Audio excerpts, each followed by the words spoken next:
How much of your income do you spend on debt? Too much? That's probably correct, but not helpful. What you need is a clear scope of your debt-to-income ratio. It's a useful way to check if your finances are in the okay or not. And more importantly, with your debt-to-income percentage, you can pin down the best way to manage your money. How to calculate your debt-to-income ratio. Divide your total monthly debt amount by your monthly gross income and multiply by 100. That's your debt-to-income ratio percentage.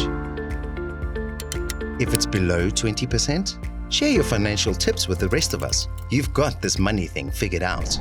Your financial goal now is to beef up your savings and emergency funds.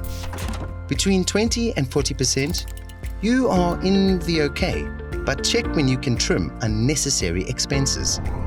Your financial goal will now be to aim for 20% or lower and start growing your emergency or savings funds.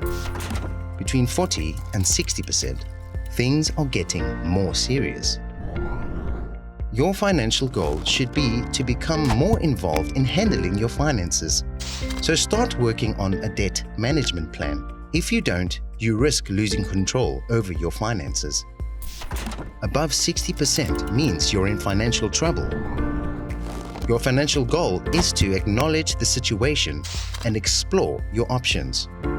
You might need professional assistance, especially if you're behind on some of your debt payments. And now you know your debt-to-income ratio.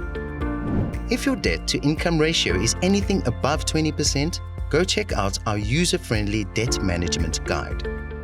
It takes you through the 5 steps on how to start and maintain your debt management plans. Debt Safe.